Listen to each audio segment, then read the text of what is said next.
The term self-advocation is often linked to students with disabilities. However, self-advocation being linked to students who come from low-income families or students who are underserved might make more sense.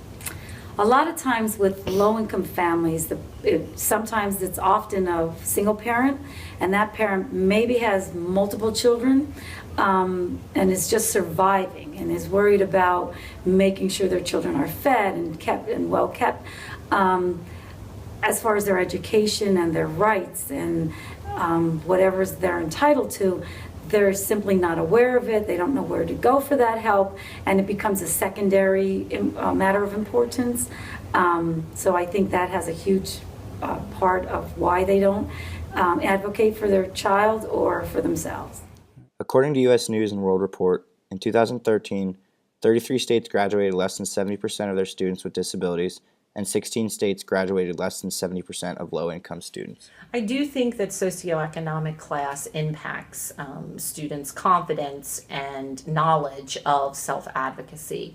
Many students whose parents maybe don't have the knowledge themselves or the confidence to navigate educational issues, maybe don't ask for things during parent meetings, maybe aren't knowledgeable about what kind of options they have to support their children. And so that's where the biggest impact is that maybe there's a deficit in the home of confidence and ability to communicate with school officials. And so then that just gets passed down to their children, who also then don't know what's available to them.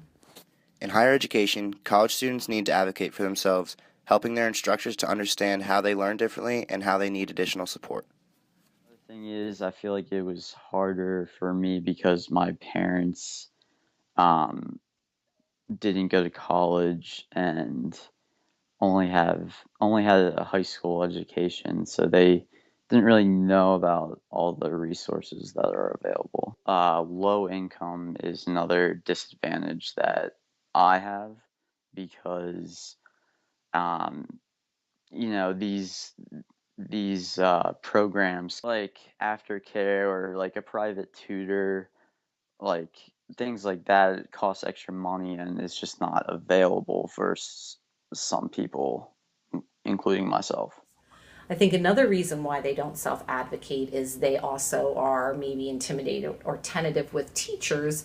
They're not sure if they're allowed to ask for special extended time, if they need to do it one-on-one, some of the other adaptations or modifications that they need and are guaranteed through their IEP. I think they're just maybe not sure about. It was hard for me and other students to self-advocate sometimes because things like services to take your test with more time, like in another room, you would obviously not be in the room when everyone else is taking the test, so they would know that you have some sort of learning disability or something. And I feel like a lot of kids can shy away from using that resource because they're embarrassed.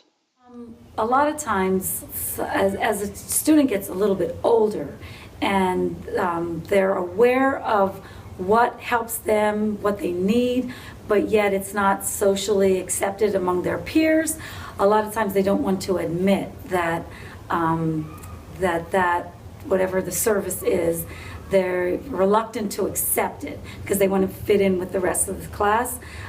So they'll refrain from, whether it be going to the nurse for medication, whether it be using an assisted device or taking longer time. They just want to be like everybody else, so they won't pursue or utilize the service that's available.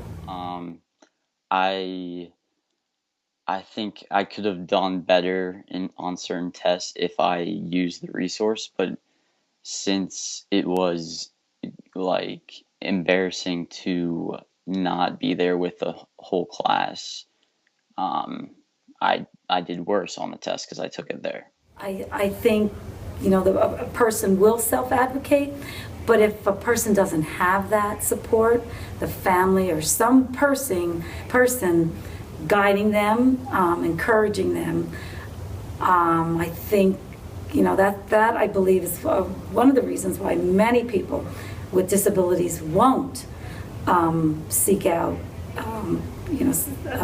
self-advocation.